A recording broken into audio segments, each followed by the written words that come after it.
So 13 more we need to get to the next process. I think Judge Byron was hoping possibly to have that done by Monday. I don't see it happening today. You don't see it happening today either. I don't either. I mean, yesterday they seated 5 all day. Now he's got to seat 13. His hope was to get it done today. Right.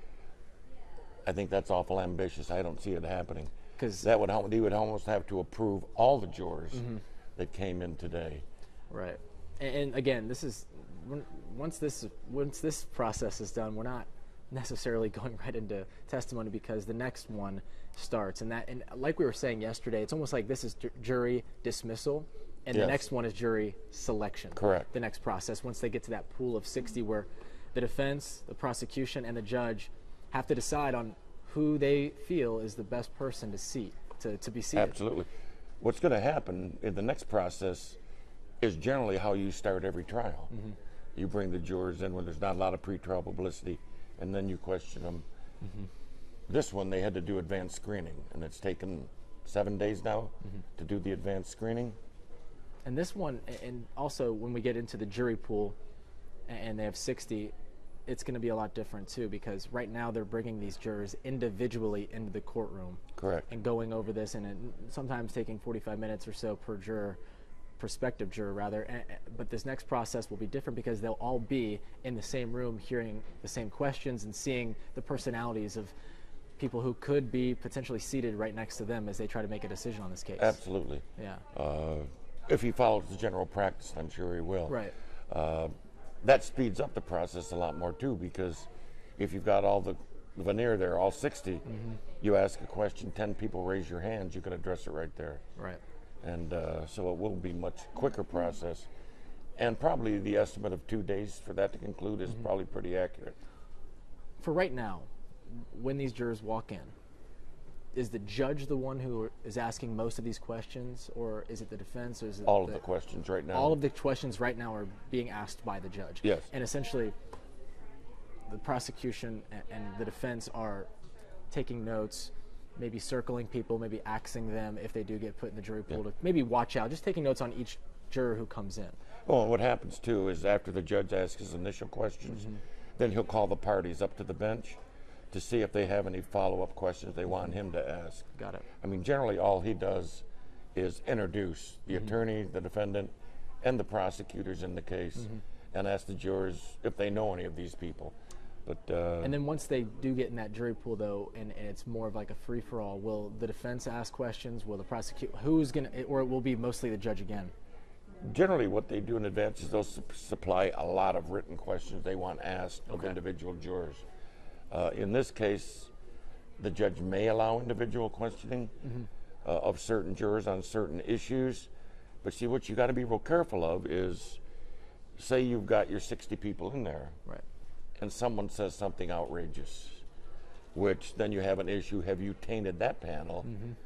And what effect that might have on the whole process. So there's times when the judge, if the parties feel there's maybe a specific issue with a juror, he'll take that juror aside and they'll question that juror individually. And that's why they have these consultants as well, to make sure that they don't have anyone who might be susceptible to doing that and to an outburst like that in court. They know so much about these people who are coming in and being questioned already before they come in. They probably know more about them than they know about themselves. Probably so. They are going deep into the archives.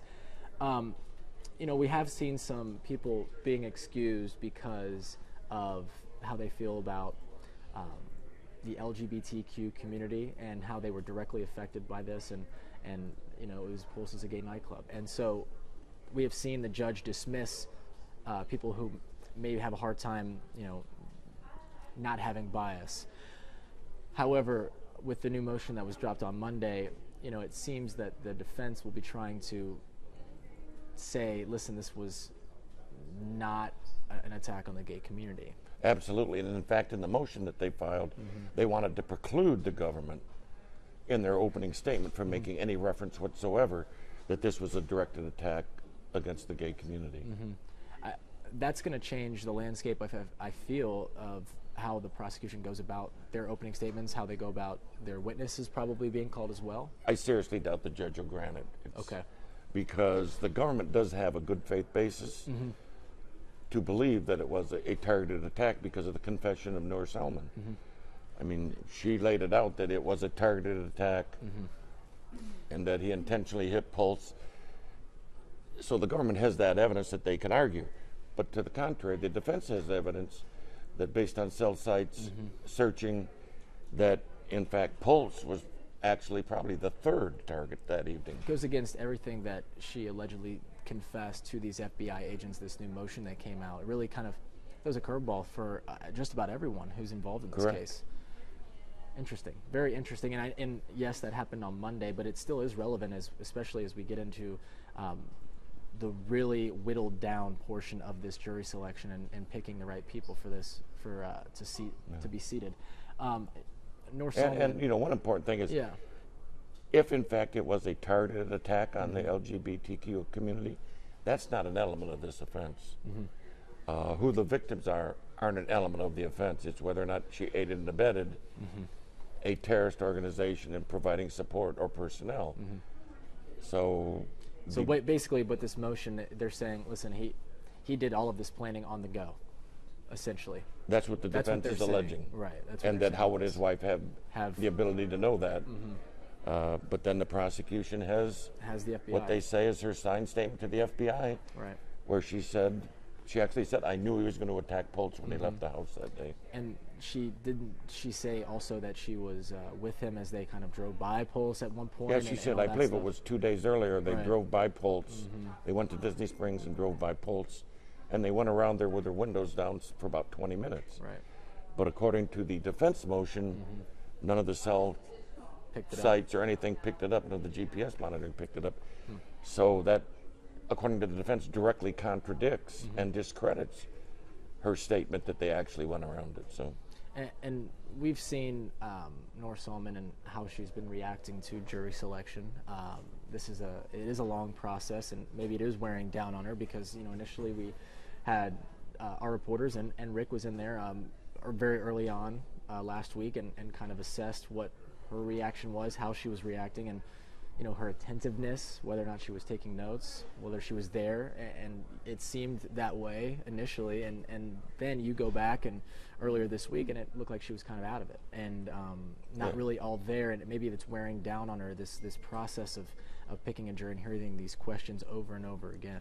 I mean, she's looking at life imprisonment if she's convicted. So I mean, just think about that stress and going through a process that she really doesn't understand. Most defendants don't know, they're more observers in the legal process when their life's on the line than actual participants. Right. I mean, they could make suggestions and talk to the attorneys, and the attorneys can try to explain. But actually, you're in the hands of your lawyers. And that's got to be extremely stressful to place your life in someone else's hands. No doubt. And I want to make another point that's interesting, at least to me, of who's in the courtroom currently during this process of jury selection. It's one member of Salman's defense team. Correct. And one member of the government. Well, actually, there's two prosecutors. Two prosecutors, in there, right. And there's a third party behind them that is an assistant. But not all parties are there, is what I'm getting to. And that is because those other, her other two defense lawyers and the other member of the government that will be there eventually are doing some research, doing some background in preparation for this next step, right? Yeah. I imagine that they're every day getting the information that was gathered about the jurors that are now seated in the pool and going through that with a fine-tooth comb and conferring with the jury consultants, checking social media again. But picking a jury is always important. But why so? Extremely. But why so much when it comes to this sort of a case? In the usual case, you have not a lot of public knowledge, not a lot of publicity. In this particular case, number one, the defendant's facing life.